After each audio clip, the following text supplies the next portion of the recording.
Today we are doing our runner sequence, and we designed this yin class to kind of be a complement to everyday life. So it's not just a class for, let's say, runners, but also cyclists and walkers and anyone who stands up and sits back down. This is a good class to support all the muscles that you use to carry those functions forward. And then today I kind of wanted to focus on, we're doing the malasana squat. And I wanted to go through the different modifications and props you could use to support yourself in that pose, because the malasana squat involves all your joints to kind of hinge. You're like hinging at your hips, you're kind of squeezing in. I'll get on my mat. I tried to wear socks, so maybe you could see. Well, actually, no, I'm not going to wear socks. I'm just going to go barefoot. See my ankles. But your ankles are bending, your knees are bending. And yeah, it's just a very like confined pose, like bend, angle in the ankle. So yeah, I want to go through some of the variations for that. But first, I am going to just talk a little bit about what the ankle does in malasana squat. As throughout my yoga practice, I would always find myself stuck and struggling with the squat. And I would ruthlessly blame my hips for being too tight or something like that. And then I came across a piece of information that said it might be actually more the restriction is coming from my ankle joint due to the dorsiflexion of my ankle being tight. So that made me feel bad about going so hard on my hips, and I started to focus on the ankle. So here's a little bit about the ankle. Oh, I forgot to share screen. Really quickly before we get into the variations. So dorsiflexion is when your ankle goes up. And that's what we do in malasana squat, is we do a dorsiflexion of the ankle. Plantar flexion is like you're pressing the gas on the car. It's when your toes point down to the ground. So here in the squat, we see a big stretch in the back here of the Achilles tendon, which attaches to the calf bone, or not calf bone, calf muscles. And yeah, so that's stretching. So if the calf is tight, the Achilles is going to be tight, and that's going to make the squat feel tight. There's also the tibialis anterior, which is the muscle that runs in the front of your leg. It's the thing that makes you feel shin splints. If you experience those, it's the tibialis anterior. That crosses over the ankle joint and attaches all the way to the front of the foot. So that muscle also, if tight or if compromised in any way, is going to also impinge on this squatting position here at the ankle. Your hips can be sunk as low as possible, but if your ankle doesn't want to dorsiflex because of these restrictions, then the squat is going to be kind of So going over kind of the different variations using different props, here are my ankles. So the first one, and the one that I like the most, is having support under the heel. So I have a pillow with a blanket stacked on top. So when I come into this squat, the dorsiflexion in my ankle isn't that bad. Now, if I had, let's say, pain in my knees in this position, I could take one of these out and put the blanket in between my knees and squat like that. And that brings kind of that compression of the knee joint out of the way. If I could also, moving these aside, do the kind of traditional stack blocks under the tailbone and perform my squat this way. And the last one is if I have pinching here at the top of my thigh, kind of where my hip flexors are. If I have pinching, experiencing pinching there in malasana squat, you could take the pillow and put it here and squat like this. If I only have, and this is nice because if I have pinching just on one side, I can simply put the pillow over just that one leg and squat like that. And that stops this pinching feeling from the top of the quad, kind of in the hip bone. Yeah, so those are the 4 kind of variations. The rolled up mat underneath the heel. Then there is behind the knee. You could place a blanket or pillow to support the knee. You can also place blocks underneath your sacrum and your tailbone and sit on those. Or you can, for pinching in the front, put a pillow to stop the pinching. And we're going to be in squat for 4 minutes today. So now we have something to look forward to. All right, I'll pass it off to Greta. Perfect. Ooh, thank you, Veronica, for going into the ankle joint. I've been thinking a lot about our other joints besides the hips and the shoulders, which I definitely like overthink about. So thank you. And before we get into our practice, the yin side of things, let's do 3 rounds of Om. And we chant Om. I actually feel like it really helps clear the nervous system. That's kind of why I've incorporated it back into it. And it's really soothing. Plus, we talked about it. So finding a comfortable seat and really feeling the points of contact between the sides of your feet, your glutes, wherever you're resting on the floor. Also feeling the lengthening of your spine.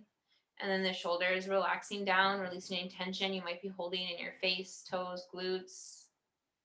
And then we'll do 1 clearing breath and then 3 rounds of Om together. Inhale in through the nose. And exhale, HA out of the mouth, release. And this time, prepare for Om. Inhale. Om.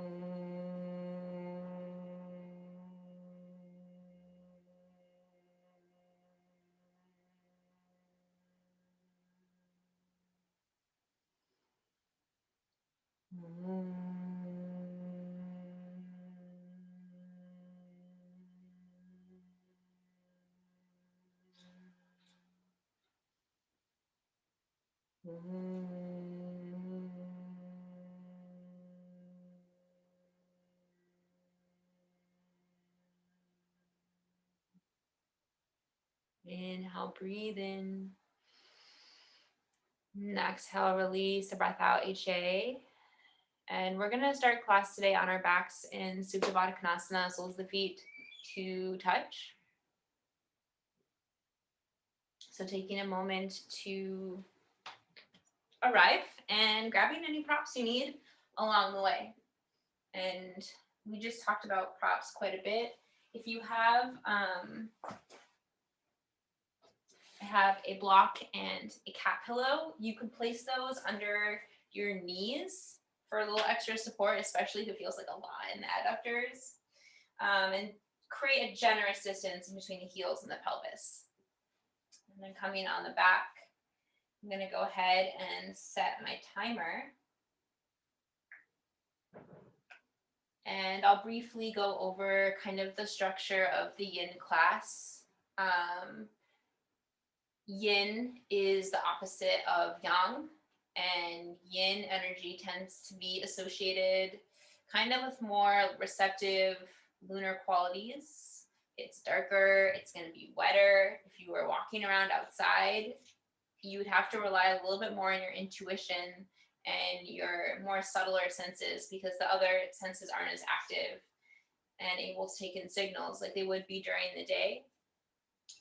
It's also going to be more regenerative, more yielding, and allowing. So inviting those qualities into your practice right now, and maybe picking one, it could be more nurturing, whatever it is, and trying to cultivate that and grow that into your practice. And then in terms of anatomy and physiology, we're stressing, compressing connective tissue, ligaments, bones, joints, connective tissue. I might have just said that twice. And I know you're an experienced practitioner, so I'm not going to go in depth to that. I'm not going to talk about it much today, but I will go over the 3 tenets, the 3 tattvas, just because I feel like it's a part of the ritual of the practice, and it's kind of nice to touch base with them. And the first is to find your gentle edge, 30 to 70% of range of motion. And that's part of the best part of using props in yoga, is because they're helping you find that sustainable edge and making it possible for you to sustain it for time. So meeting the gentle edge, and then being still is the second one. I often think about them in a circle though, like I feel like I could say them in any order. Being still is the second. Of course, we never want to experience any pain in the pose. So if you're feeling like a burning, sharp sensation, any of those sensations, even like tingling, we don't want to avoid. Maybe pull the edge back. And then the other reason is if you're invited to go deeper, of course, move. And I realized the other day that I'm like, stillness. And I don't want it to be like such a strict thing where you feel like constricted. But turning towards stillness in a way that it can create space for reflection and kind of embracing the benefits that can come through in a silent practice, like kind of seeing the beauty in that. So redirecting that in that way. And then lastly, we hold for time, and we're exactly actually at the halfway mark. I give a halfway mark, a final minute, as does Veronica, and this is just so you can more easily get into the pose and feel comfortable there. And I think having a time frame kind of helps calm the mind and gives you a reference point, so you don't have to worry about it, but it's still there to guide you. And I guess the only other thing I'll say is, in the stillness, if the mind becomes like super chattery and becomes very loud, trying to redirect the mind either back to a body scan or the breath. And the breath is the forever reliant tool, because it really is effective, and you can choose so many different parts of yourself to find that awareness. And when we do move, we're on our final minute here. Move slowly. There is no rush to get out of this pose. We intentionally have time, like a generous amount of time for transition, because that's just as much as part of the yin practice as holding the pose. So taking the releases, sign if you need to, taking down your hair, adding a sweatshirt, grabbing the pillow in the other room, like really find the support that you need for class.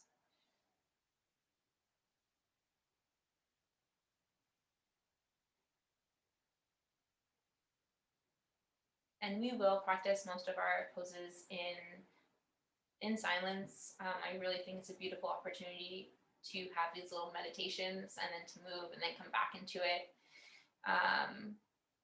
So anticipating that as well.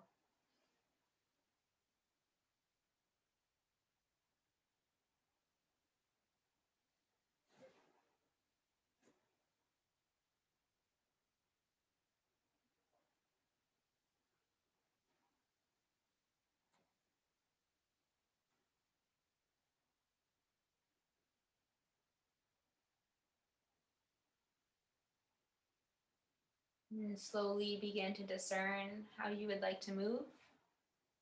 Maybe releasing the hands if they're on the belly, bringing them down to the floor, closing the knees and the legs like you would close a book, bringing them to touch. And then either kind of roll into one side and coming up to a seat, or you can rock and roll up to a seat. There was a point in my practice where I thought that was really fun, and now I'm like, I'd rather flip to the side. So just doing what works for you today. And we'll meet with our legs extended. We're going to practice half straddle. Extend the left leg long and then bring the right foot into the inside seam of your left leg. So you're setting up for almost like a tree pose. And you can even experiment right now, like, do I want my foot here? You can kind of bring it on the inside seam of your leg and find the degree of depth that you want to practice today that helps to tilt your pelvis down so the pelvic bowl is kind of spilling forward. Maybe getting some support for the glutes. And then we're going to work into a fold. So we're going to be doing a fold later in the session. So this one is just a 3-minute hold on each side. Directing your torso towards the left leg and then folding the chest forward. And you may get here and it might feel just kind of like, oof, like I'm hovering over my leg. And if that is the case, grab a pillow, grab a couch cushion, grab a block, support your chest. And if you don't, you can always also ditch this. If you get here and you're like, ooh, this is nice, and all of a sudden you're like, I don't feel it anymore, you can ditch the props as it goes. And lastly, if you're really feeling like you're not going to be able to fold, you can bend your knee and get a little support under there, and that's going to immediately make it possible for your chest to move forward.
And this is the halfway point.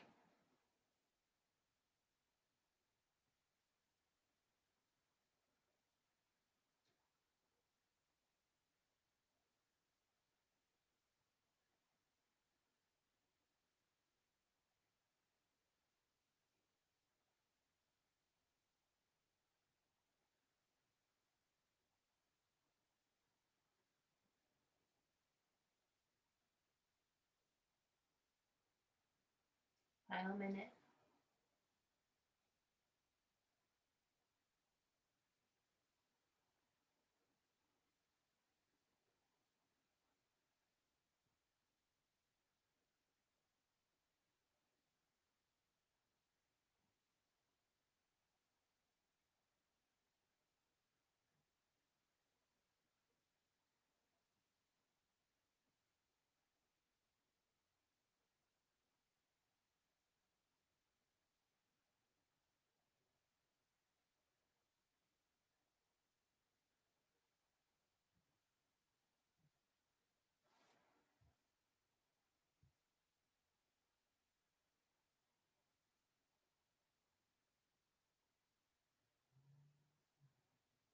And gently begin to press the hands into the floor, lift your chest, unfurl the spine.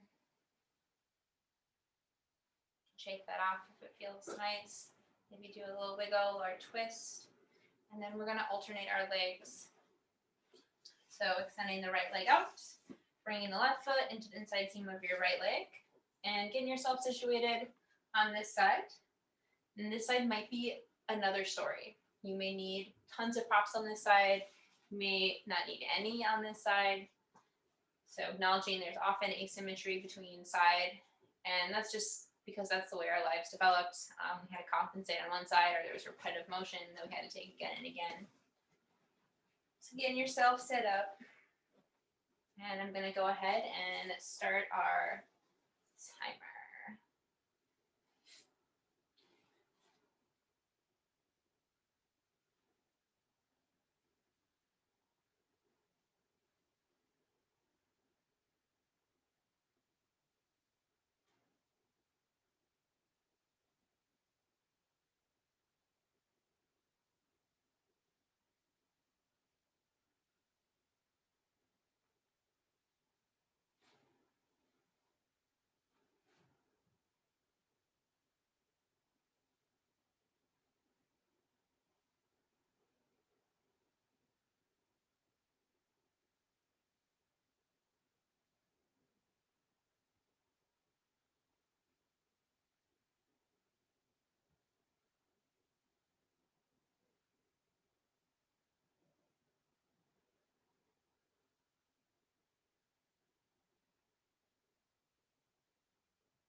Halfway point.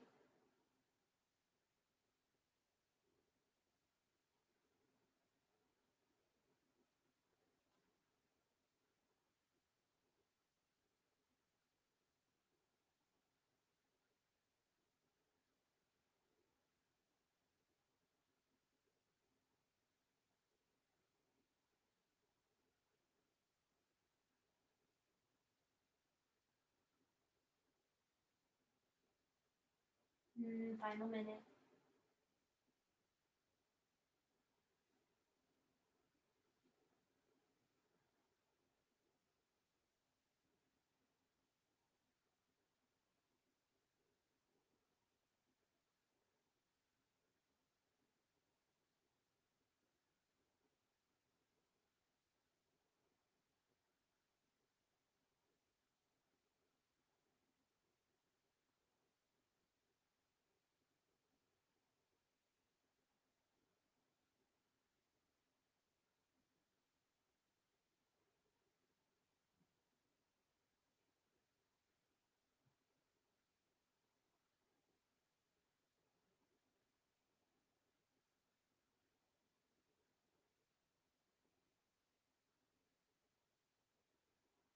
We're reaching the tail end. So deciding how you want to elevate your chest and come back to a neutral seat. Moving slowly. Taking any wiggles or twists. Moving props out to the side. And back to you, Veronica. Thanks, Greta. All right. You found yourself in a seat. We're gonna go into child's pose. So for child's pose, you're gonna start by just simply resting your hips onto your heels in the seated king's pose. Then you're gonna find the width and opening by adducting and opening your thighs of how far you want to go today.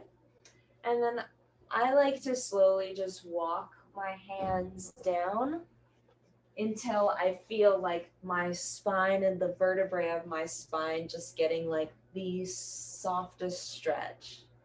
Another variation is you could put a pillow under the chest, maybe put a pillow under the forehead and lean one cheek to the side. And when I give you the halfway point, you can switch to the other side of the cheek. Another thing you could do if hips are pinching, you could place a blanket right above the pelvis, right where you're going to fold over, and that'll help with some of the pinching of the front of the thigh.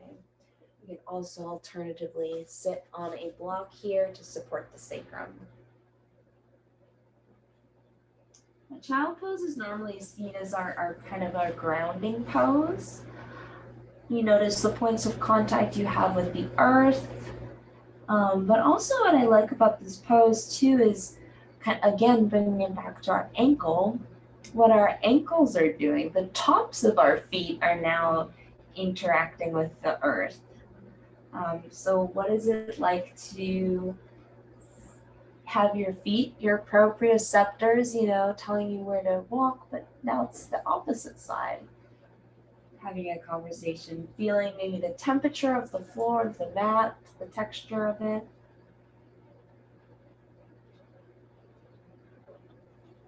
Because this is another it's a great stretch for the ankles as well.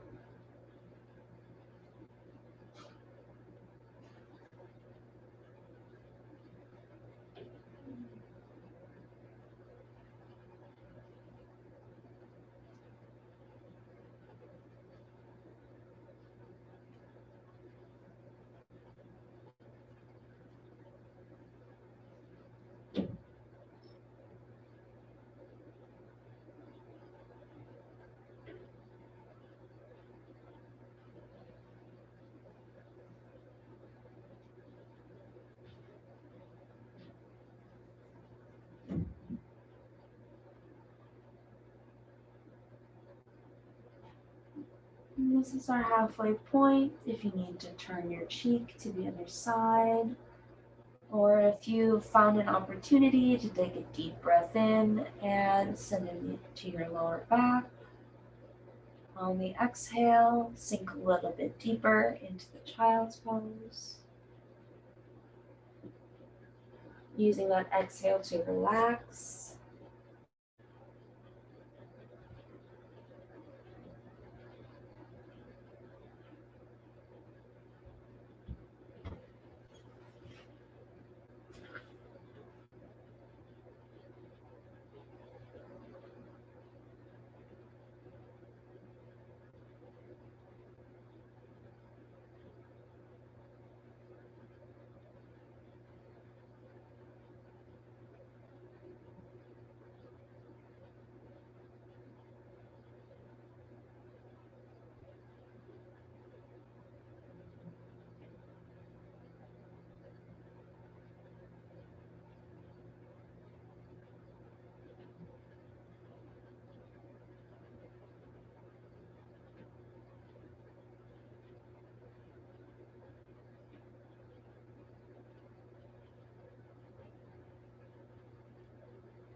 All right. Planning our exit, maybe you start to walk your hands slowly, maybe giving each hand its own breath to come back up. Maybe coming into a tabletop.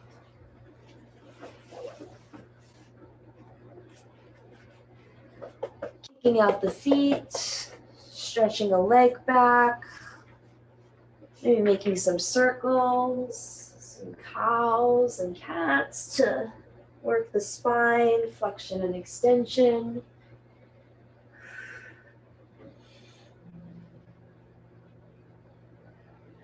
A lot of opportunity for movement in a tabletop pose. You can even take your wrists, point your fingers to your knees so you can get a good, nice stretch in the front of that arm. And then we're going to come again to sitting on our heels. And we're about to prep for toe squat. So once I start the posture, I'll set the timer because it can be really intense. But what you're going to do is get onto the tops of your toes. It's okay if you're not on all 5. And then you're going to simply sit back onto your heels to get that stretch, and you'll feel it immediately. So I will start my timer. You can also take this pose and bring your hands out a little bit forward. You'll still get that stretch on the bottom of the foot, but it might not be as intense.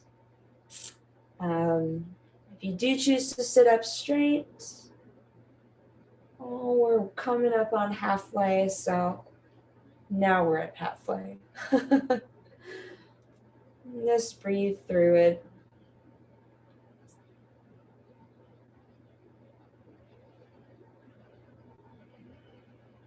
They say, I always say this when I do this pose, but they say if you do the yogi toe squat every day, your gait and your walk will improve as if you were to float as you walked. It's just so good for the bottom of your feet. And we can release. Coming forward, maybe doing an ankle stretch, or just maybe just rolling your ankles around. And then from here, we are going to go into, actually we're gonna go into our squat. So like I said before, we have many options for props, so get what you need to set this pose up. I am going to take the back of my yoga mat and roll it up so it creates just a little pillow underneath my heels. I'm also going to grab my block so I can sit on that. I'm going to go with the medium setting. And you can also come into squat, maybe start by standing and then coming back down, testing your hamstrings, going knee by knee, and then coming back down. And then I'll start our timer.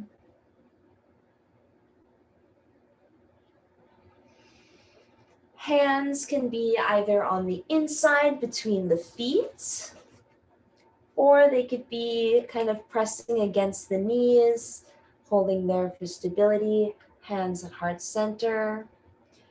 Or you can have your hands at the back of your head to give you a little neck flex.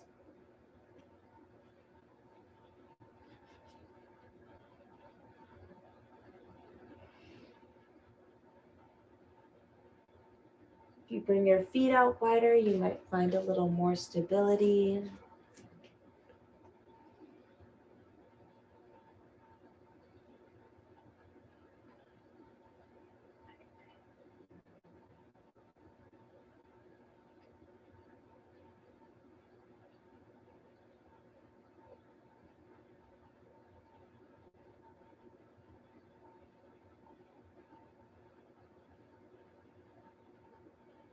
The squat is also really, I guess, intense pose on the hips as well. I know I've been focusing on the ankles. And as we know in yoga, sometimes when we open up our hips, we are met with a lot of resistance and we're met with a lot of tension coming deep that maybe you didn't know you had, maybe pain. Maybe relief could mean found in the hips, but it also has the tendency to bring up thoughts and feelings because it's an emotional center. So if those things do come up, I always find it best to acknowledge them, that they're there, and after a few deep breaths, see if that feeling changes. And we're at our halfway point, a little bit over.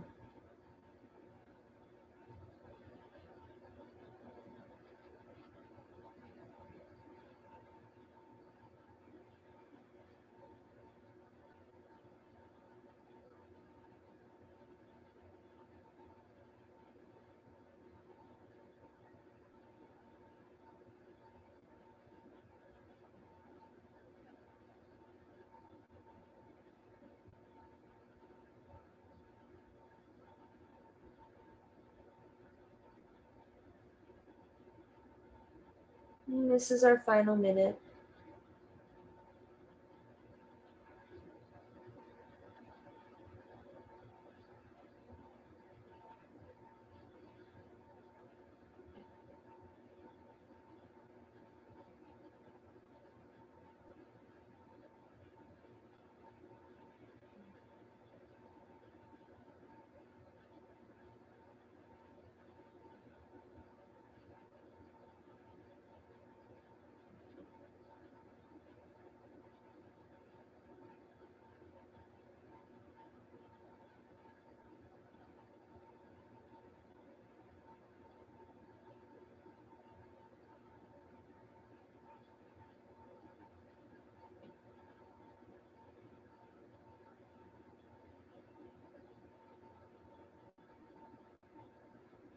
All right, over the next couple of breaths, begin to kind of scan your options on how we want to get out of this pose. Is it going to be a dangle? Are we going to fall backwards, which is what I'm opting for? It's a nice fall back. And then when we get to the ground, let's do a windshield wiper of our legs.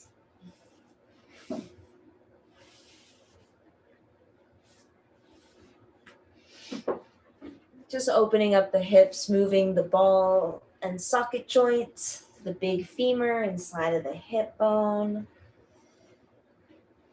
And then we're going to come to our hands and knees again in a tabletop position. We're going to move into puppy dog or melting heart. So for melting heart, you want to keep your knees stacked, ankles relaxed, no tucking of the toes. And then you're going to walk your hands forward and sink the chest lower towards the knees. With the neck, you can either have your head down with your forehead touching the mat. You can do chin on the mat for a different feeling. But it's going to be a big, nice opener underneath like the armpit area, all of this, even this really good one for the diaphragm. And this is a big spinal extension. So our thoracic spine, that kind of, we know as our hunchback, or that area from the top of the shoulders through our mid-back, that is in extension. And normally in our days, we do not put our spines in extension. They're always, going forward just a little. So take this as an opportunity. Maybe it's the first time today the spine has been in extension.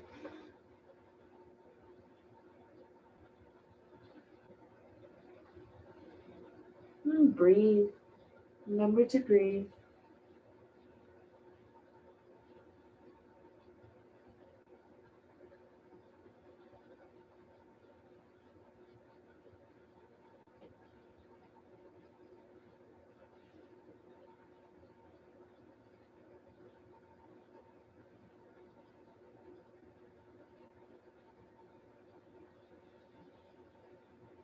And this is our halfway point.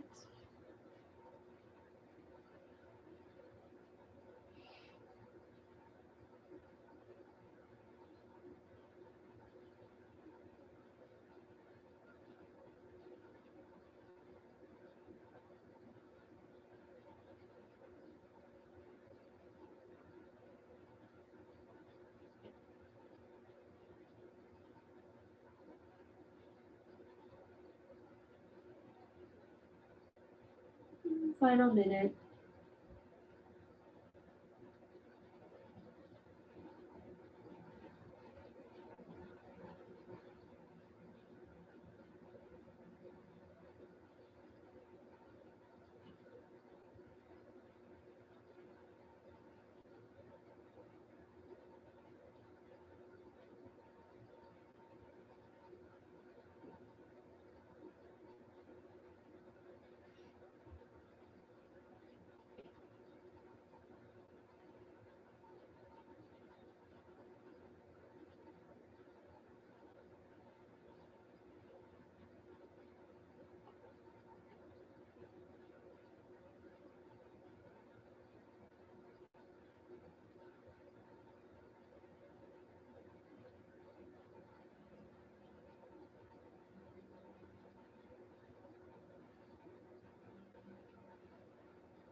Right, moving slowly. Let's get ourselves out of melting heart.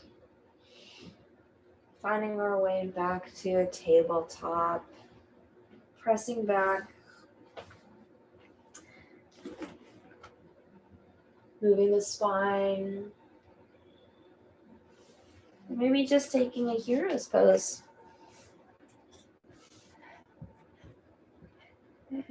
Greta, that's an amazing cat pillow. It's from Cairo. All right. Cairo, the store that used to be on Capitol Hill. And now for our hamstring stretch. So go ahead and come down to a seat and extend. We'll start with the left leg extended and bring the right leg up and over the left leg. You can remove the glutes out from underneath you. Again, touching base with the pelvis, trying to get that tilt. Maybe you sit up on something. And maybe you even find support for underneath, in between the legs, especially if the knee is up super high. Maybe you bend the knee. So just finding where you'd like to be. And then slowly begin to move the chest forward and round through the spine. And really let the neck hang. I'm going to go ahead and set the timer. But we are here for a solid 6 minutes on this side and then on the other side. So this is a nice, really nice hamstring stretch. I crave this stretch. I was very excited for this moment.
And this is the halfway point.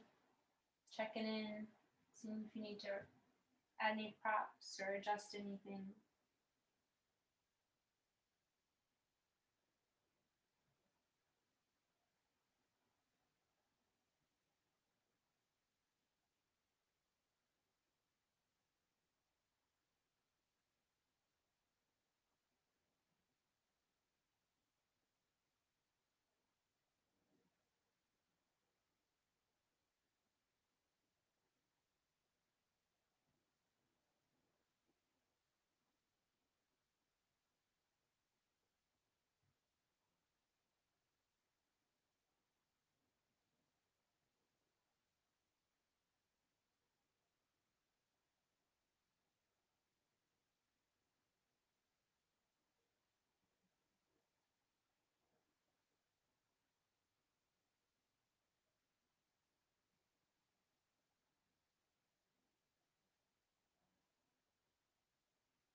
And this is the final minute marker.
And slowly begin to move.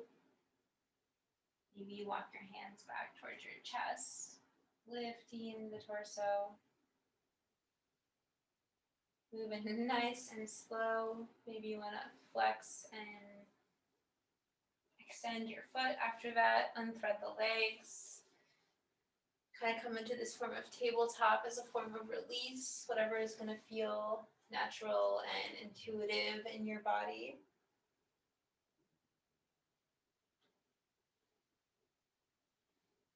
And then we'll go ahead and switch sides. Apollo just made like the most curmudgeon-y old noise. And we'll switch sides. So this time extending the right leg long and bringing the left leg over. And setting this side up just like you did the other side, or changing it depending on how the side feels. Maybe you need more support. Maybe you need more props. And I'll go ahead and set our timer. I know that we are in the waning gibbous phase of the moon cycle, which we're heading towards a new moon in Aquarius. And I took a peek at the waning moon section of the book written by Sarah Faith Gottesdiener. And there's a little excerpt here. The astrologer Dane Rudyard calls this time the disseminating moon, the waning gibbous moon. Disseminating is synonymous with spreading something freely. The information you have, your unique wisdom, and who you become is to be shared with the world. This is a time for you to stand in your power and share your voice. I thought that was nice because it also really felt like it paired up with the Aquarius new moon, because Aquarius I always kind of associate with being more for like the collective and like working in community. So if that's something that's interesting to you, maybe reflecting on that. Still have a good 5 minutes here.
This is the halfway point.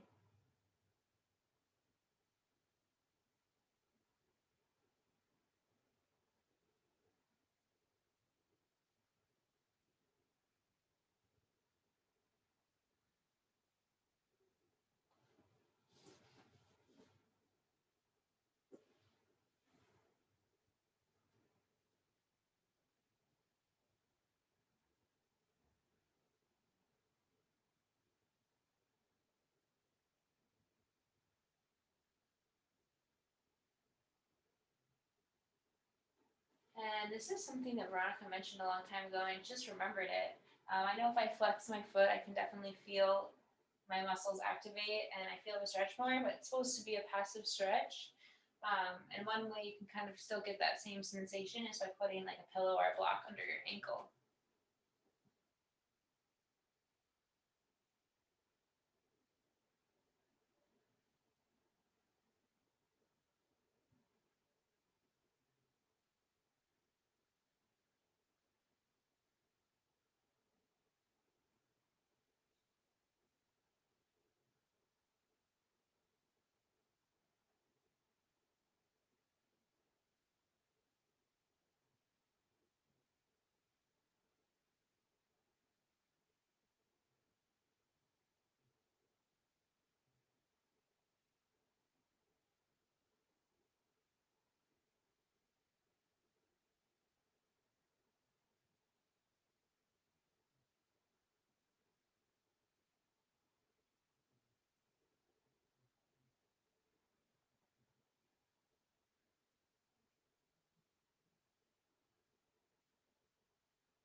Final minute.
And slowly begin to press yourself up, unfurling the spine, unthreading the legs, and taking the counter movement that you need. Get windshield by bringing the legs, pressing the pelvis up. And then we will mosey our way into half pigeon, which is great for the glutes and the quads. It's definitely a complement to running and biking and walking and sitting and standing. So flipping yourself over, coming into a tabletop, tucking the toes under, pressing back to downward facing dog.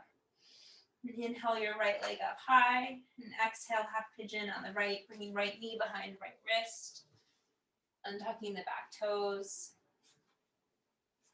And we're going to be here for 5 minutes. So being like, okay, can I do this for 5 minutes? What do I need to support myself to be here? Maybe finding some support for your right glute. I'm actually going to put this little book here. I think that'll be nice. And I'll go ahead and set our timer and begin. You can also find support for your chest by putting a pillow under your chest. And of course, I'll give a halfway mark, which at that point, if you like to switch your cheek to the opposite side, can be a good way to alleviate any tension in the front of the face.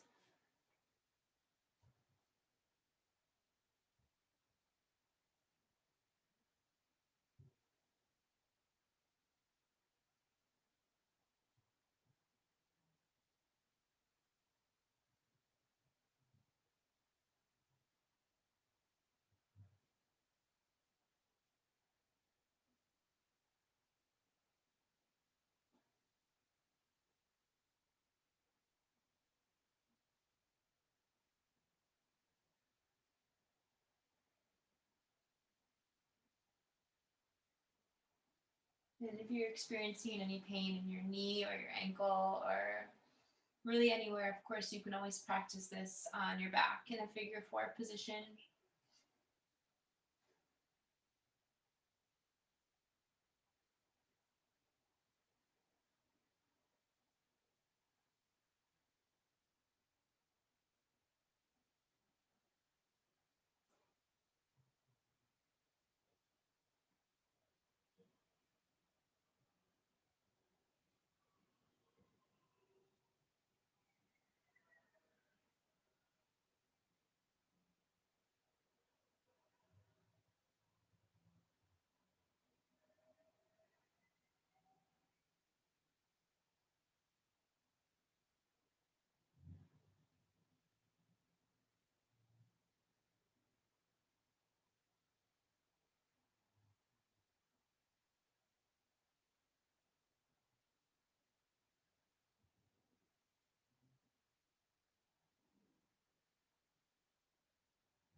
Halfway. And also really tapping into receptivity and compassion. I know words like compassion and kindness, I feel like can be associated with like kind of Hallmark and like, I don't know, for some reason it reminds me of like Valentine's Day. It's like, okay, that may be the connotation that initially comes up.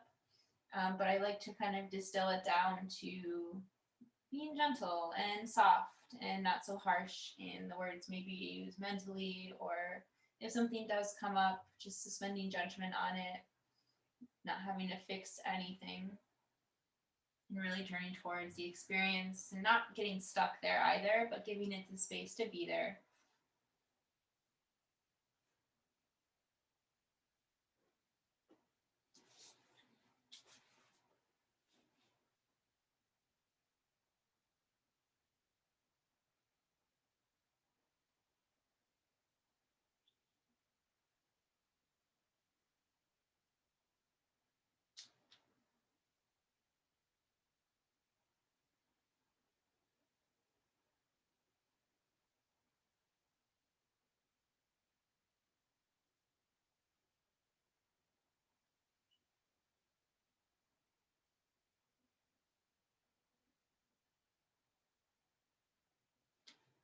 Final minute.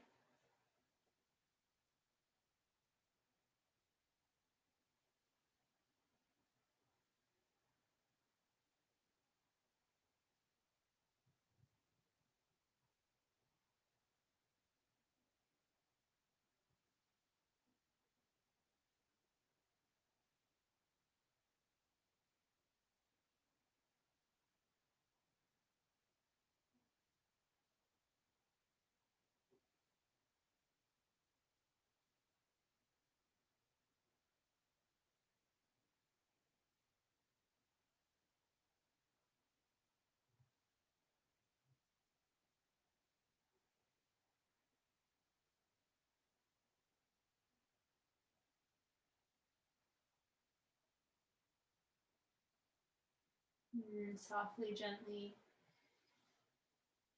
begin to make your moves out of the pose. Walk hands back towards hip. Tuck under your back toe. Engage your back leg. And send your right leg up high, three-legged dog. Ooh, you can flip your dog. Take scorpion dog. Roll the femur around the hip socket. Really any counter movement that is going to feel like a release. And then plant the right foot down. And we'll switch over onto the other side. Inhale, left leg lifts. And exhale, half pigeon on the left side. Dropping the back knee down, untucking the toe. Maybe you find support even under the right knee. You could always put a pillow there too. And slowly begin to lower yourself. And I'll set the timer.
And this is the halfway mark.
And this is the final minute.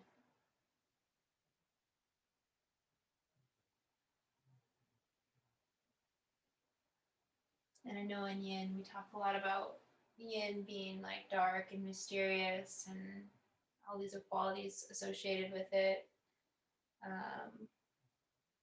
But right now, I can't help. Apollo has been like sitting and just like he's been in loaf pose this whole class. And there's something about like just being lounging and kind of just it's very like mammalian and maybe it's primal, but it's like it feels very warm to me just to be relaxing in this way on the floor. So tapping into that warmth, maybe bringing that with you to Shavasana also.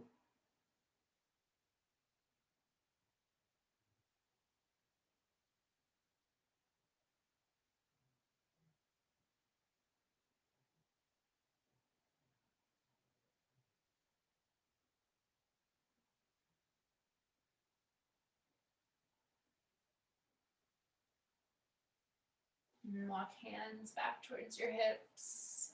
Begin to discern how you want to release. Maybe take scorpion dog, three-legged dog. Ooh, that was a long hold, a lot of compression. So enjoy the echo of that pose. And then come to the knees at your own time frame. And then come to lane on your back. We're just going to do a gentle twist left and right and then close out with Shavasana. We won't be holding the twist for long. So coming to lay on your back, bring the knees in towards your chest. And then let the legs fall to the left. Right arm goes out like half of a T. Gaze can be up. Gaze can be directed towards your right fingertips. Really getting that nice spinal rinse. Bringing the spine back into kind of a state of homeostasis. Bring knees back towards center and let the knees fall towards the right. Left arm goes out like half of a T. It might feel really nice after all that folding and getting into the hips. And then bring knees back towards center, coming into Apanasana like a ball. You can roll around on the flat part of your back. And then release into Shavasana. Final rest, let the limbs come down. You can always take final rest on your side or on your belly. If something becomes irritating, you can change your pose. And you're welcome to have the eyes kind of slightly like a soft gaze or totally closed. And I will guide you up and out when it is time.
And slowly begin to generate some movement. It can start really subtle, almost so small it couldn't be detected by the eye. And then let that movement ripple and grow bigger.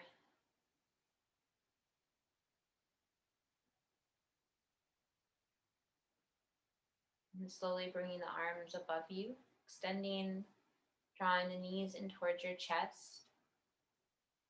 And decide if you want to roll over onto the left, which is going to be associated with yin. It's right in line with everything we're talking about. Or maybe you want to roll to the right, tap into that solar energy. And coming into a fetal position,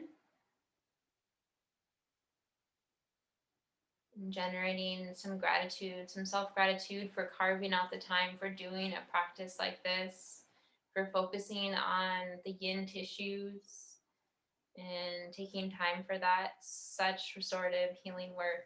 I'm such an advocate for the yin practice, and I'm grateful to be here in practice with each of you, honoring the lineage of this practice, which is a little mixed. We have a lineage in meridian theory, Taoist theory, Chinese medicine, but then also yoga.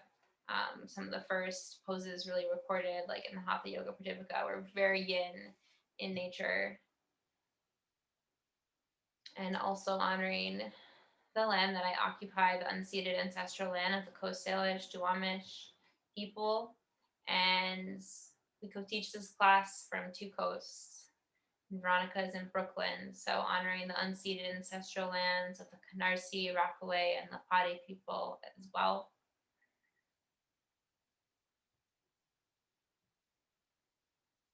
And slowly you can begin to make your way to a seat. And if it feels authentic to you, we'll meet with hands at heart center. And this gesture in yoga, it represents non-dualism, which works well with the yin and the yang aspects. The bike ride during the day, the yin in the evening, the run during the day, the yin at night. And not getting too caught up in the extremes, knowing there's a lot of nuance and complexity in between. There's a lot of depth there. And then bringing hands from heart center to third eye, strengthening connection between your heart and your mind. And bowing forward to seal and honor your practice, honoring both the luminous and the shadowy aspects of self. Peace and thank you. Thank you for sharing your practice.